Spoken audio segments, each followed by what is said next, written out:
अस्सलामुअलैकुम वरहमतुल्लाहि वबरकातुहू। नाज़रीन मोहतरम, मैं हाफिज़ मान जी आपकी खिदमत में एक नए वीडियो के साथ हाजिर हूँ। नाज़रीन मोहतरम, बहुत ही बड़ी ब्रेकिंग न्यूज़ रखने वाला हूँ और बिलखुसूस जो तहरीक लब्बैक पाकिस्तान के कारकुनान हैं वो इस बात के खिलाफ ज़रूर एक्शन लें। नाज़रीन मोहतरम, अब जो हुकूमत है वो सो रही है, अब हुकूमत की आंखें नहीं खुलेंगी।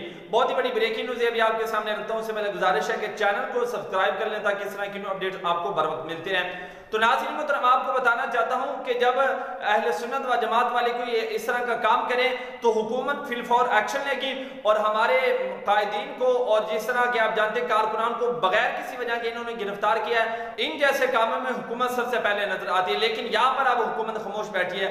अभी आप स्क्रीन पर एक वीडियो देख रहे हैं, ये एक गवर्नमेंट स्कूल है और गवर्नमेंट स्कूल के अंदर जनाब क्या तालीम दी जा रही है कि गालिबन मेरे ख्याल से ये असेंबली का वक्त है और बच्चों को जो है वो मातम कराया जा रहा है। और ये एक दिन का नहीं बल्कि मामूल बन चुका है स्कूल के अंदर कि बच्चों को जो है वो मातम कराया जा रहा है। तो मैं कहना चाहता हूं कि इमरान खान साहब, न्याजी साहब, इसके खिलाफ फौर एक्शन लें और आने वाली नस्लों को जो है वो तबाह होने से बचाएं और ये जो स्कूल है इसको आप बंद करवाएं और यहाँ के ये जो काम करवा रहे हैं आप इसके खिलाफ फौर एक्शन लें। नाज़रीन मोहतरम, आप इसके बारे में अपनी क्या राय रखते हैं कमेंट में बताइएगा और आखिर में ये जो चैनल है इसको भी सब्सक्राइब कर लें। मिलते हैं एक नए वीडियो के साथ, तब तक के लिए अल्लाह हाफिज।